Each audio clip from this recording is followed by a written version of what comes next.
Welcome, everyone. Today we're doing a deep dive into something pretty transformative.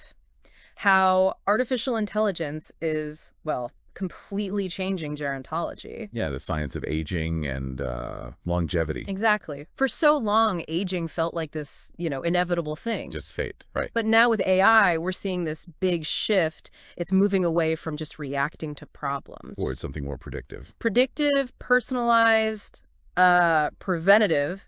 Aging is starting to look more like a technical problem. Something we can actually intervene in, potentially. You shared some fascinating sources with us, and our mission today is really to pull out the key insights. From the breakthroughs to the, let's say, the bigger questions. Giving you a shortcut to getting up to speed on this field because it's moving so fast. It really is. So what does it all mean for our future? Okay, let's unpack this. It's genuinely fascinating. AI is like this intellectual catalyst, isn't it? Mm-hmm. Pushing us past how we traditionally thought about aging. So not just inevitable decline. Exactly. Seeing it as, a process, something that can be understood, maybe even managed. And the sources, they really hammer this idea of AI as a kind of cognitive microscope. How is it doing that? What's it actually looking for? Well, it's processing just vast amounts of biological data, things we call multiomics, genomics, epigenomics, Okay. to find new biomarkers. Think of them like super precise clocks. Like the Horvath clocks, Hmm? measuring DNA changes. Yeah, those. Or even newer deep aging clocks.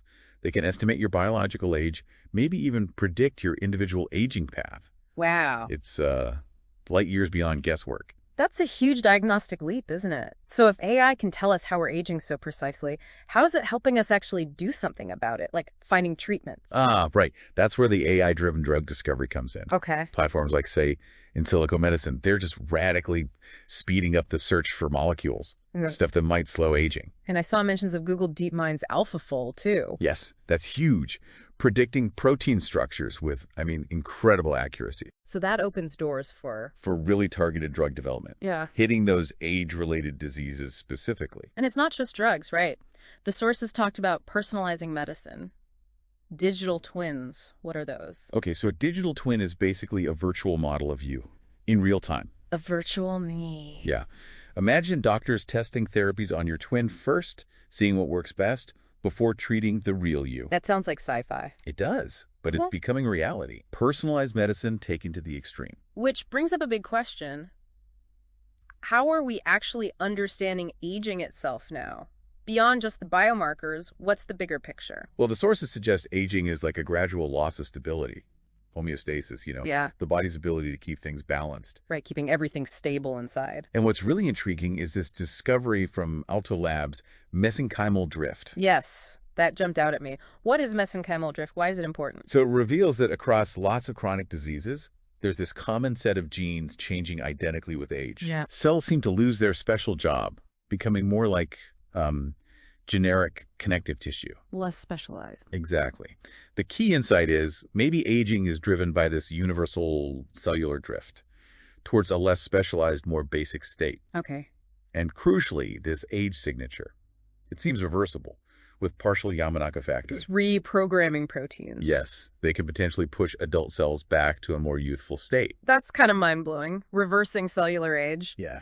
But I also saw mentions of biphasic aging and how resilient egg cells, oocytes, are. Right, so biphasic aging suggests two phases. First, a compensatory phase where cells fight off damage pretty well. Okay. Then a critical phase where those defenses get overwhelmed and start failing. And the oocytes. They're fascinating. Unlike other tissues, they show almost no mitochondrial DNA mutations, things often linked to aging. Really? How? We don't fully know yet, but the insight is, if we could figure out how oocytes protect themselves so well, We could maybe apply that to other cells. that's the hope. Find powerful new protective pathways. It really shows the complexity, doesn't it? But this leads to another distinction. Stochastic versus deterministic aging. Can you break that down? Sure. Stochastic aging is basically the random stuff. The noise, unpredictable DNA hits, chance damage. Okay, random chance. Deterministic is more the predictable, systematic changes, altered metabolism, chronic inflammation, things like that. Right. And most research now targets those deterministic changes because they're, well, easier to track and maybe reverse, like those Yamanaka factors. With a random noise. Clearing that accumulated stochastic noise, that's still a really big challenge. So with all this high-tech stuff coming, what about the basics? Lifestyle, is that still important? Oh, absolutely. The sources are clear. Physical activity, still the best magic pill for health span. Good to hear. Sleep, nutrition, not smoking. Yeah. Even Aubrey de Grey says these are the foundations. So don't ditch the gym membership just yet. Definitely not. While there's hype around drugs, many early ones, like antioxidants, didn't really pan out. But then you do have promising things. Rapamycin extends lifespan reliably in mice. And even things like mitochondrial replacement therapy, that 3-parent baby tech, could maybe replace damaged mitochondria in our adult cells one day. That sounds pretty radical. It is. And speaking of radical, Aubrey de Grey's longevity escape velocity. The idea we might eventually add more than a year of life expectancy each year. That's some serious optimism. Huge optimism, yeah. But, and this is where it gets really interesting, there's also vital skepticism. Okay. Theoretical physicist Sabine Hossenfelder reminds us, look, fundamental limits like entropy, they still exist. AI isn't magic. It has limits. Exactly. Her work showed even advanced AI can make factual errors in complex science. It can't fully replace human insight or, critical thinking. So the scientific journey kind of loops back sometimes to these really deep questions about limits. Precisely. Much like Bernard Streller's work did, wrestling with these fundamental issues. Which really raises a big question for you, the listener, to think about. If we do manage to significantly extend healthy human lifespan, what kind of world are we actually building? Is society truly ready for, say, centenarians to be the norm? Something to ponder?